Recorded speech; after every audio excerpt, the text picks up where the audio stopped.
That was the whole point of it. That's what makes it different, because you had encountered Christ and you understand what it means.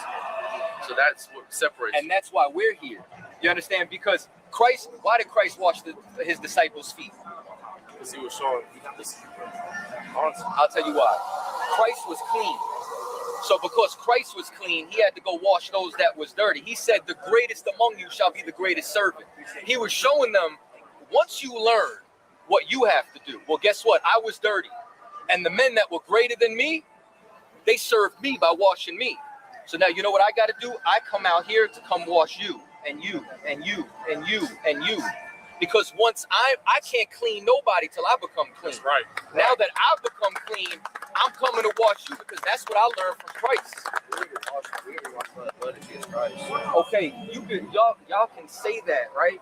But the difference is, there's some. Do y'all keep the law, statutes, and commandments, or do y'all believe that the law is done away with? 10 Commandments? No, there's more than 10 commandments. Like so for example, do y'all eat pork, crab, shrimp? I don't. You eat shrimp, crab. I have to eat shrimp since I've heard about salmon or about shellfish. But you said you have. Yes, sir. So I'm just using one example. Have y'all celebrated Christmas? Yes, sir. Have y'all celebrated Easter? Those are all pagan holidays. Right. You get what I'm saying? So when you go and you celebrate that, you just said, I worshiped another God. The first commandment, even if we start at the 10, is I, the Lord, am not God. Thou shalt have no other gods besides me. But when I celebrate, I understand that Easter is the living. Easter is the day of the living sacrifice, and I understand that Christ is Christmas is the birth of Jesus Christ. And I don't worship the gifts. I don't worship the tree. I still understand. I'll get on my knees and pray that day that I thank God for sending me. No matter what, I will never turn my back against God for a holiday, or I will still continue to give him the praise for that day. Okay. Every time you celebrate it, though, you are turning your back on it. Like the scripture says, who can make straight what God made crooked? Here's another thing. Christ also warned against the traditions of men, did he not? Where in the Bible, first of all, where in the Bible, book, chapter, verse, did Christ say, celebrate my birthday? Never did, huh? Where in the Bible does it say he was born on December 25th? Where in the Bible did he say, go chop a tree, bring it in the house, decorate it, and then put the presents underneath it? Where did he say to do that? So now you got to then say, if he never said this, why are we doing it? Where's that in the Bible?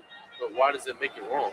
Okay, you give me Jeremiah, the 10th chapter. I'm going to show you, because what you're seeing is, I don't know what y'all know, so that's why I'm asking questions. So I'm trying to gauge. Are you aware that this is spiritually Babylon?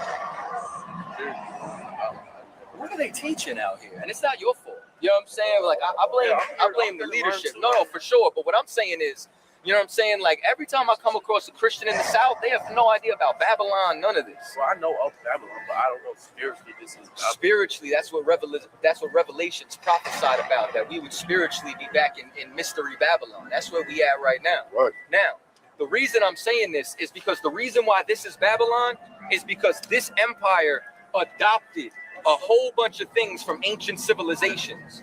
You understand? Like Babylon was where all nations came to worship all these different deities, all these different gods. And that's where we at right now. One of them goes all the way back to an ancient tradition worshipped in Babylon. Let me show it to you. Read what you got. This book of Jeremiah, chapter 10, verse 1. Hear ye the word which the Lord speaketh unto you, O house of Israel. See that house of Israel again? You see how there's a repeated theme that's happening here? Go ahead. What is that? This is Jeremiah. Go ahead. Now, do you know where Jeremiah is right now? He's in ancient Babylon. Go ahead. Verse 2. Thus saith the Lord, learn not the way of the heathen. Learn what? Learn not the way of the heathen. We're not supposed to learn the way of these other nations. Go ahead. And be not dismayed at the signs of heaven. They're dismayed at all the signs of the heaven. Every time a comet passes, a shooting star, they can't wait to worship it. Go ahead. For the heathen are dismayed at them. Go ahead. Verse 3. For the customs of the people are vain. They're what? Vain. They're vain. Go ahead. For one cutteth a tree. They cutteth a what? A tree. What? A tree. They cutteth the tree. Go ahead. Out of the forest. And that's what we do every single Christmas. Y'all go and y'all pick a tree that was cut out the forest. Go ahead. The work of the hands of the workmen with an axe. Go ahead. Verse 4. They deck it with silver and with gold. They what? They deck it with silver and with gold. They got a song called Silver and Gold. That's a Christmas song. You understand why? Because you take that tree in. At what time of the year do you take a tree out the wilderness and then decorate it? What are you decorating the tree for? Go ahead. They fasten it with nails and with hammers. What's at the bottom of that tree? Y'all ever see that base with the screws? You fasten it so it don't move. Go ahead. That it move not. Verse 5. They are upright as the palm tree, but speak not. You know why they said, but they speak not? Because they were superstitious in believing that this tree, if you did something wrong, would harm you. You understand? That carried on today with, you better watch out. You understand? Santa Claus knows if you're doing good or bad. They took all these superstitions and rebranded them in a modern way. This tree is an idol in ancient Babylon. Did you ever question, okay, if you ever go inside like an Asian restaurant, right? You ever see the Buddha statues? You ever see that they put fruit by the Buddha statue or food? Y'all know why they do that? Because they're feeding the god. They're giving tribute to the god. Why? Did y'all ever ask, why do the gifts go under the tree? Did y'all ever ask that question? It's because that's a part of the tradition. It's because the tree is an idol like that Buddha statue. So you're putting the tribute underneath it. Now, because of America and capitalization and all that, right? What happens is capitalism, you understand?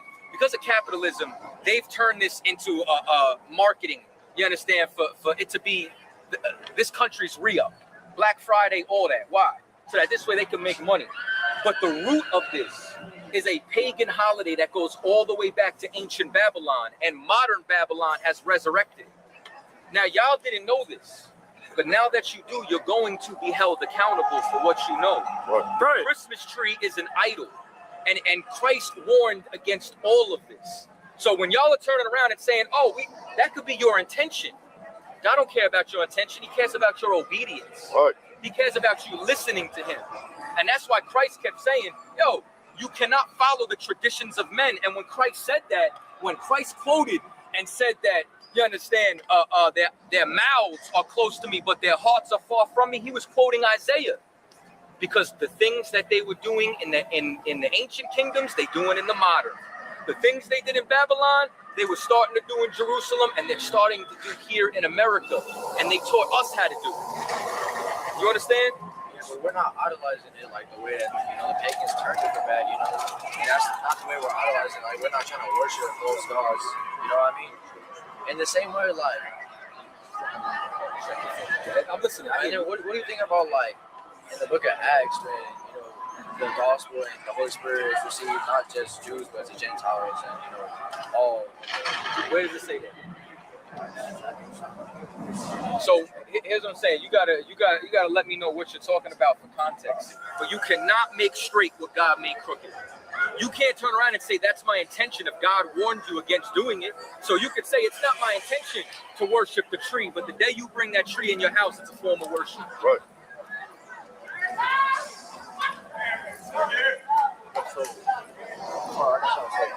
So in Acts 11, it's talking about the vision of Peter, and then Peter, it says, "Get up, Peter, kill and eat."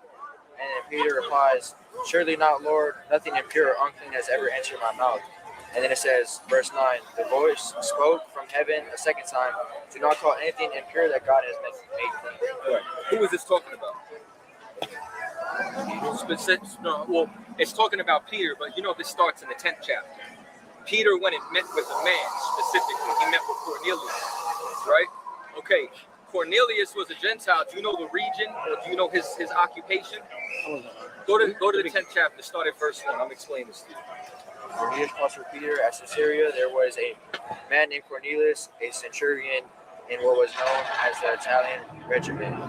He and all his What family. version do you read?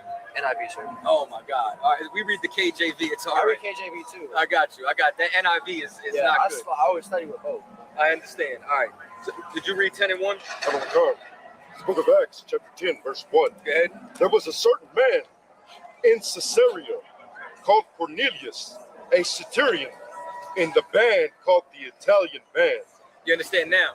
He was in the military. You understand? But just give y'all a second. I don't know if you can focus on two things like that. All right. So now what happens is people read this and they automatically think that Cornelius was Italian. It never told you his race. It told you he was just in the military. You know where he was stationed?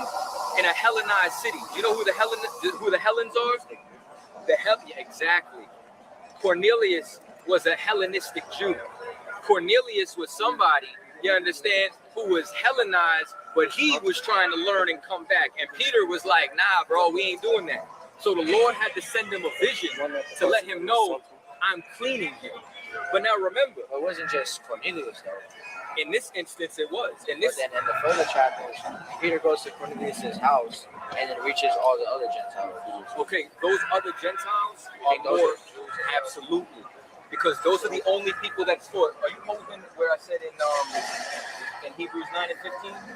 Perfect. We're gonna go there in a second. Now, here's something else that Christians largely ignore. After it says everything that it talks about, right? Matter of fact, read verse 2. Verse 2. A devout man. A devout man. You know what devout means? Like, Upright. Upright, but the way that you're upright is by following God's laws. You understand? Who is the laws given to? We read this earlier. And to Israel only. The only way you could be devout is if you're keeping that law. The only people the law was given to was Israel. They read this whole chapter and think that this is another nation. Drop down to verse 34. This is all in the same chapter. can I ask a question first? What's up? So you said like the law was given to Israel, right? So the Israelites were trying to uphold and keep the Ten Commandments, and It's more than the all 10. other Ten Commandments. Okay, what about when they left and fled Egypt? Egyptians went with them. Did they not follow the same commandments, and were they not held upright and devout before the eyes of God? Okay, when y'all say things like Egyptians went with them, right? This is like what blows my mind. Was there like a handful of Egyptians that was with them? Yeah. First of all, who's the only two surviving people that left Egypt and made it into the promised land? It was Joshua and Caleb. Everybody else in that generation died off. Those Egyptians you talking about wouldn't have even been there. They would have died. Okay, so Number one. were they there for no reason, following the commandments of God for no reason? If they were there as like second class citizens, because those what okay, you're aware that when Israel went into the promised land, they were given inheritance, right? So Judah got an inheritance, Ephraim got an inheritance, Issachar got it, right? Where did God lot out land for the Egyptians? Well, the Egyptians joined the tribe. How would you join a tribe? I don't know, marrying it. Like what should you're thinking from a modern aspect. You know what I'm saying? Like the Bible says you're the seed of your father. Your father determines your tribe. Right. So if you were to be with an Asian woman, your son is whatever you are. There's no such thing as mixed, because the seed is the sperm. It's like if I take an apple seed and I plant it here or I planted it, you get what I'm saying? The fruit is only that which could be produced. We're not talking about a religion. We're not talking about a nationality. We're talking about a bloodline. We're talking about a specific ethnic stock of people. So you are the seed of your father. You can't like what's your ethnicity? Probably mostly. What's your father? What type of Hispanic? Mexican what? Yeah, mostly probably. Okay, if you ate every meal with chopsticks, could you become Chinese? If you learned Kung Fu, could you become Chinese? It wouldn't matter how Asian you live. You could never be Asian because you're your father's blood. That's the same thing with Israel. Yeah, but this ain't the same thing. It's just following traditions of something else. It says Jesus accepted them because of following Jesus. You know, like look at Luke chapter 19, verse 10, that Jesus came to seek and save all that are lost. You know. Okay, again, you have to have context. Every document got context. Like if I said American Constitution, all men are created equal. Today, that sounds wonderful. You understand? But in 1776, the people who wrote that owned slaves. So when it's talking about lost, it's talking about the lost sheep of the house of Israel, because that's the context of where we're at now. Read what you got here, and then I'm going to come here and ask you a question. This book of Acts, chapter 10, verse 34. Then Peter opened his mouth and said, of a truth, I perceive that God is no respecter of persons. Now, this is what was also quoted in the 11th chapter. Go ahead. Keep reading. Verse 35. But in every nation, he that feareth him and worketh righteousness is accepted with him. Now, this sounds like what was quoted in 11. Here's what y'all always miss. What's the verse after that? Wait, what verse is that again that you just read? This is Acts 10, and now we're about to read 36. We just read 34 and I 35. thought you just said Acts 11. No, what you quoted inside of Acts 11, I said let's start in 10 because this is the full context of who Peter was talking about. Read. Verse 36. The word which God sent unto the children of Israel. Of who? Children of Israel. Now,